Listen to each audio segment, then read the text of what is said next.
दिनैनि समाव जा BPF सरकारनिफ्राय 2 लाख रां होनाय लाइमोनफोरनि मुङाव 2 लाख रां होनाय बे 2 लाख रां होनायनि फर्मखौ बहा मोनो आरो बिनि वेबसाइटआ माब्रै अनलाइन खालामो बहा मोननो थाङो दिनैनि गेजेराव सासे लाइमोन सासे गोख्रों लाइमोन दैदेनगिरिया बे सोंथिखौ खालामदों लोगोसे फैबाय थानाय विधानसभा बिसायख'थियाव BTC खौ बेलेन्स लाखिनो थाखाय अपोजिशनखौबो गोख्रों खालामनांगौ नंगौ थारैनो बे समाव सम ससियेल मिडियानि गेजेरजों जोंनि राजखान्थिनि दैदेनगिरिफोरखौ सावरायनाय सासे गोख्रों दैदेनगिरि होनना बुङोब्ला एम अख्रां बिथाङाबो सासे दिनैनि समाव कास्टम बसुमतारी बिक्रम दैमारी प्रहलाद ब्रह्म बिथांमोना लाइमोनफोरनि मुङाव 2 लाख रां होदों आरो बे 2 लाख रांखौ माब्रै होदों सोर बायदि मानसिया मोनदों नखरसेयाव साबेसेया मोनदों बेखौ आंनिफ्राय एबा जोंनिफ्राय बुंलायनो गोनांथि गैला ससियेल मिडियायाव कल रेकर्डिं भाइरेल ससियेल मिडियायाव फर्म राननायनि भाइरेल ससियेल मिडियायाव नखराव रानना लानायनि भाइरेल ससियेल मिडियायाव प्राइमारनि आफादगिरि नेहाथारिया रानना लानायनि भाइरेल सोरबा मेम्बारा रानना लानायनि भाइरेल थारैनो लाइमोनफोरा मोनमारदोंना जुदि लाइमोनफ्रा मोनदोंब्ला एबा सरकारनिफ्राय जुदि लिगेल भाबै होदोंब्ला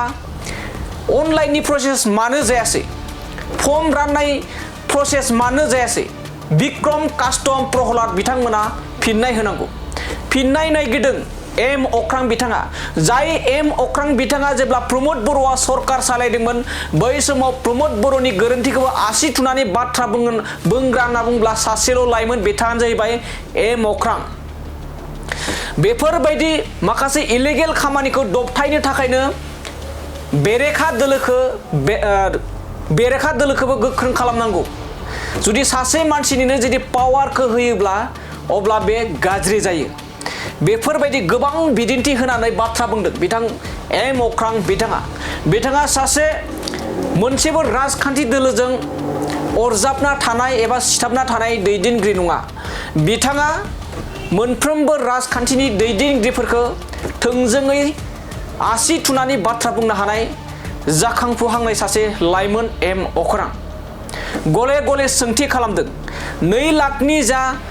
रां होदों लाइमोनफोरनो बेखौ बहा मोनो बिनि फर्मा माब्रै मा प्रसेसजों मोनो बेखौ बिथाङा मोननो लुबैदों थारैनो गोबाङानो लाइमोनफ्रा सोंथि खालामनो सानदोंब्लाबो बे सोंथिखौ खालामनो हायाखै कल रेकर्डिंखौबो नोंथांमोननि गेजेराव जोंनि बड'लेण्ड बुब्लिनि गेजेरजों रोखा होबाय बेखौ नाथाय बिक्रम दैमारी बिथाङा मा फोरमायदों मेनेज जानानै बाथ्रा बुंदों बिक्रम दैमारी बिथाङा नंखाय कल रेकर्डिं होनना बुंदों गावजों गाव रायलायनानै बे कलखौ रेकर्ड खालामदों होननानै बिक्रम दैमारिया फोरमायदों अब्ला मानो डिफेमेशन केस होआखै होननानै बाथ्रा बुंदों अजद दिखांदों एम अख्रां बिथाङा थारैनो दिनै नङा गाबोन जा लाइमोनफोर बे लाइमोनफ्रा सोमावसारगोन 2 लाखखौ माब्रै मोनदों दिनै नङा गाबोन जोंनि BTC नि लाइमोनफ्रा सोंथि खालामगोन हाग्रामा महिलारि बिथांखौ दानिया फैदो बिदिब्ला एम अख्रां बिथाङा 2 लाख रां होनायनि सायाव माबायदि नोंथांमोननि गेजेराव बाथ्रा फोरमायदों लाना फैदिनि आङो दहाय मोनसे इन्टारभिउ होदोंमोन बेयाव सोंदों दा खोथाया मा जादों आङो माने जोंनि मानसिफोरा मा होनो पइन्टआव हमा नालाय आलदा आलदायाव थाङो आं एक्सुवेलि आंनि प्रब्लेमा माहाय जादों लिगेल माबाया मानो गैया नों माबा मोनसे स्किम होदों गभर्नमेन्टआ बयबोथ' मिथिनांगोन ना नटिफिकेसन मानो ओंखाराखै ओरै होननानै बेनो माबा एप्लाइ खालामनो सुबिदाखौ बयबो मानो मोनाखै बहा अनलाइननि माबाया बोरै बा नों फर्म मोनदोंबा बहा मोनदों फर्मखौ एटलिस्ट बेखौथ' मोननांगौ ना बेखौ मानो मोनाखै आंनि प्रब्लेमा बेयाव देरसिना मोनोमोन उननि बाथ्रा आरो जों बयबो मिथिगौ नोंथांमोनाथ' आंनिख्रुइ बारा मिथिगौ नङा होमबा सोर बोरै मोनदों नखरसेनिनो सोरबा 10 जन गाहाम मोनदोंनो मैया आं दरंगाजुलिनि सासे मानसि लोगो मोनदों आरो कुमारिखाटा जोंनि टाउनपुर नालाय 10 जना लादोंनो 10 जना साबा बावबाय साबा ना मानो 10 लाख नखरसेनिनो आरो ओमफ्राय बिदिनो गावसोरनिनो माथो ओंखारदों माथो सोरबा ब्लकनि प्रेसिडेन्ट सेक्रेटारि लिराखै होनबा मानो ओरै मोनदों होननानै मेरला दङ बेबायदि थ' प्रब्लेमा बेयाव बे बुस्थुखौ BPF जा UPPL जा गाबोन जुदि आं BPF हाबोना BPFनि स्टेजाव थानानैनो आं हाग्रामा सारखौ सोंगोन आं सार मानो बिदि जाखो होननानै आरो बिदि मानसिखौ सोरबा लागोन नामा पलिटिक्सआव सोरबा बायगोन बिदि मानसिखौ आं हले सोंथारगोन सोबायबा सोबाथों आं सोंगोन मानो बिदि जाखो होननानै दा नों लाइमोननि खोथा फैदों जेब्ला मा होनदोंमोन नों मा सोंदोंमोन फैसा जानाय जायो 2 लाख फैसा जानाय जायैखौ बेखौ जानाय हा बिबानगिरिफ्रा लादों होननानै मोनसे बिबानगिरिफ्राथ' दाख्लैबो माबा खोनायाखै होनबा अडिअ भाइरेल जायाखै होनबा बेखौ मा नंखाय होनना बुंगोन नामा नंखायबा केस होथों नङा मानहानि केस होथों नंखायबा डिफेमेसन केस होथों मानो होआखै दैमारिया नंखाय होनना बुंदों सोरो बिक्रम दैमारिया सोर बे हा आङो मोनसे खोथा मिनिनो ओंखारगासिनो मानसिफोरखौ आरो हा आं नाम लानो बायो नाथाय जों अबे लामाजों थांगासिनो आं मिथिया एसे एनै फैसानि थाखाय मानि थाखाय सानैसो मानसिखौ ओरैबायदि जोङो माने माबा खालामगासिनो आरोखि माने मिडियायावल' दै पाब्लिकआव मा दं आं मिथिया मिडियायावल' खालामबाय थादों बिसोरखौ सोंलाय नों जायनि नाम लादों बिसोरनाव सोंलाय बिसोरनाव 6 जनसो ग्रुप दोङो हा बिसोरनि ग्रुपआ मा नेक्स्ट जेनेरेसन लिडार बायदि खालामनो नागिरथारो गावखौ नङा होमबा जे दिनै माने BPF आवनो हमना ला आरोखि नेचारेलि मोनसे डेथ जायो नङा होनबा सानसे थैगोन अराय थाथारावबो नङा बे बुहुमाव हा हाग्रामा साराबो सानसे थैगोन बैसो जानानै आंबो थैगोन जेसेबां दङ नङा होनबा मर्टेल ना नङा होनबा थ' बिसोर मा सानदों नेक्स्ट जेनेरेसन लिडार जों जागोन बायदि खालामबाय थादों नाथाय लिडारनि आखु माबा नुदों नोङो लिडारनि आखु दङ दिनै इउथनि जे खोथा बुंदों जायनि नाम लादों नोङो बेहा बुंबा गाज्रि जायो गारि सारनि खोथा बुंगासिनो नोंसोर दा सोङाखै नालाय आंनो बुंदों आरो आं फेसबुकाव लिरना सोंगासिनो दङ मानो बिदि लिरदों होननानै आंहा गारि सार लानो जेबो जेलासि गैया नोंनि खस्थ'जों जुदि लादों माबा मोनसे लामा बुंनांगौ जेबो गैया नाथाय नों इउथ लिडार होनना बुंगासिनो गावखौ आं इउथ लिडार होननानै इउथनि थाखाय मा सिमां दङमोन मा सिमां दङ आरो थांनाय 6 मासाव नों जिबायदि गारि लादों नङा इन'भा मायबा गारि लादों थांनाय 6 मासाव नों सोर इउथनि थाखाय मा खालामखो बेखौ सोंनांगोनब्रा मानसिया मिथिबाय बे कुइसन रेज जानांगोन दिनै फैनानै प्रमद बर'आ ओरै इउपिपिला ओरै बेखौ बुंबाय थाबाथ' जायाना नङा इउथनि थाखाय 6 मासाव मा खालामखो बेखौ कुइसन खालामग्रो माथोलाय बै 2 लाखखौनो माथो मोजाङै राननो हायासै माथो बेहायनो माथो खुनु माबा गैया होमबालाय इउथनिलाय मा खालामबावगोन मा इउथ लिडार जाखो बेलाय नङा बाथ्राया जोंनाव सोंब्रा जों मा खालामदों नाजागासिनो जोङो बाख्नायनोबो नाङा थेवबो थैथां बनना नाजागासिनो नै बिराद फैसा जायो होनना बुंबाय थायो फैसा जायोनो होनबाय था खामानिखौ मावबाय थादोंना जोङो बिसोरना मा मावदोंमोन दाखालिनि सिगाङाव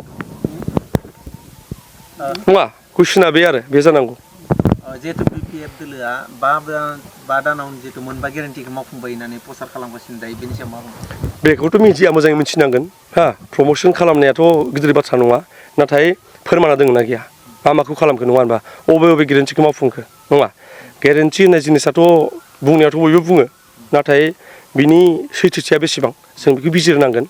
आरो मावफुंनोबाथ' मोजां नाथाय जों नुखाबायना मा मावदों नुवाखै दा लाइमोननि जिनिसखौ सोर सोंगोन कुइसनखौ सोर खालामगोन दा नङा आं जेसेबां मिडिया नुयो जेसेबां मा नुयो बयबो मोजां माबाबाय थायो आंखौबो बुङो दा मोनजायैखाय बुंदों नामा होननानै आंथ' जानानै सिरि थानो हायोब्ला 2 लाखखौ लानानै आंबो मा गिदिर खोथा आंहालाय आं बिनोबो हायो गाबोन सोरनोबा हरथ'दोलै आंनो होननानै खिन्थु आं बिदि नङा आंना मा नों मानो मोनाखै आगोल प्रमद बर' दैदेननाय समावबो आं बिदि खालामदोंमोन जोंनोथ' होआखै नङा होदों खेबसे 6 लाख होदों खेबसे 12 लाख होदों जोंनि प्रब्लेम खुंनो थाखाय थेवबो आं होनदों मानो बेल' मोनदों बैसोर मानो मोनाखै बिदियावनो दावराव खालामनानै खेबसे लास्ट बोसोराव 10टा टिमा 2 लाख फैसा मोनदों 10टा बेबादि ग्रुपआ माबा रेजिस्ट्रेसन गैबाय ग्रुपआ मोनदों आरोखि आं दावराव खालामनाय उनाव होनांगौ जादों बेखौ बिसोरो RTI खालामजोबदों आङो दाबो खालामगोन अब्लानो ओंखारगोन ना गेरेन्टिया दाबो खालामगोन RTI सोरबा सानदोंबा बे बिराद भुल जागोन खालामनांगौ नंला नामा सिरि थासिगोन नामा होननानै सोंबाय थागोन जों सार जिहेतु नोंथाङा जि लाइमोनफोरनि बाथ्राखौ जि दिरुनबाय थादों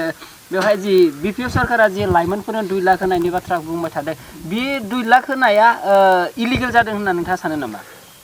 बेखौ आं साननाय खोथा नङा इलिगेलाथ' इलिगेलखाना इलिगेल नङा होनबा जेला नटिफिकेसन ओंखाराखै स्किम मोनसे जायो नङा होनबा बेहाय गभर्नमेन्टआ नटिफिकेसन होनांगोन जे ओरै होबाय नोंथांमोना एप्लाइ खालाम नङा होनबा अनलाइन गैया फर्म होनांगोन फर्मखौ बहा मोनो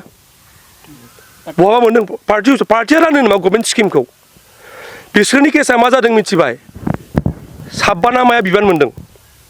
उदालगुरिया कमल आजादमोन कामाल आजाद सासे दङ आगोल इउपिपिएलनि जोंहा प्रमद दानि लोगो आगोलनि बेनि उनाव जोंना तामुलपुरनिया शरद दास होननायमोन सासे हा मा खालामो बे गावसो मिथिगौ दुनियाव दाख्लै माबा गरेस्वर टिकेट नागिरदोंमोननो चिरांनिया कास्टम भाई जोंना आगोल जोंना माने दुलाराय बर' फरायसा आफादनि माबामोन हाग्रामा सारखौ रायोमोन मोनसे समाव अत्याचार AJP आव हाबैदोंमोन आरो मोनसेया जाबाय जोंना बाक्सानिया जाबाय राजु बाराल होननाय बेथ' बेसारा एसे माबा मानसि बे थान्दा मुन्दा मानसि बे हा ओमफ्राय आरो माबा क'क्राझार जाबाय जोंहा प्रहलाद भाई आगोल जि आबसुमोन हाग्रामा सारखौ रायोमोन आगोल अत्याचार नङा बिसोरो बोरै होनो हायो बेखौ गभर्नमेन्टनि नामा बिसोरो अफिसार नामा बिसोरो पार्टिया रानो नामा गभर्नमेन्ट स्किमखौ सोरबा दा बेखौ सोंनायनि दाय नाङोबाथ' आंनि आखायाव जेबो राहा गैला बे जागोन ना जाया मानसिफोरा खोनासंगोन ना बे बाथ्राखौ खोनासंनो हो साननो हो आंहा बिपिएफजों जेबो एगेन्स्ट गैया नाथाय बे जेनुइन जाथारनांगोन ट्रेन्सपारेन्ट जाथारनांगोन लिगेल जाथारनांगोन बयबो मोनो मोना आलदा बाथ्रा नाथाय बे एप्लाइ खालामनो थाखाय सुबिदाखौ बयबो मोननांगोन मानो मोनासै सोर खोन्थादों पार्टिनि मानसिया स्किम माबायो होननानै मा स्किम बेलाय आरो पार्सेन्टेजखौथ' खबर लाजोब जेरावबो हो आंनि जायगायाव मोनसे जिनिस दङ दाख्लै आंनाव सासे गथ' फैदों बिथ' बुंनो हायो नालाय आं एसे एनै आइनखौबो माबा लादों नालाय आं नाम लाया दाख्लै आंनाव सासे गथ' फैदों 1.5 लाख लांबाय बिनिफ्राय 2 लाखआव नै बेयावनो फैदों आंखौ लोगो हमनो दाख्लै बय आंनो खोन्थाफैदों मानसियाल' राभा आरो 2 लाख होनायनि गेजेराव 1.5 लाख फैसा लाना थाङो लांदों होनबा थिखायाव बेसेबां पार्सेन्ट लायो 5% 10% बेयाव बेसेबां पार्सेन्ट जाखो 2 लाखआव जुदि 1.5 लाख लांदों बेसेबां पार्सेन्ट लाखो थरिना एसे होगा सोरबा डिस्क' डेन्स माने माबा मिथिना नोंसोरो डिस्क' माने मोसानाय आरो जानला मोनला मिस्थुना मोसानाय नों डिस्क' मोसाबाय थागोन जों आखाइ खबबाय थागोन एक बोसोर आदमिखौ हिजाब होना देताय होननाय नङा होनबा थालि बारिबाय थागोन बिदिथ' जानो हायाना थ' सोंबाय थागोन जोङो बे सोंनायनि थाखाय सोरबा गाज्रि मोनो मोजां मोनो गावबा गाव बाथ्रा बेहाय खिन्थु एक्सकिउस जानाय नङा मोनसे माबानि नङा जिथु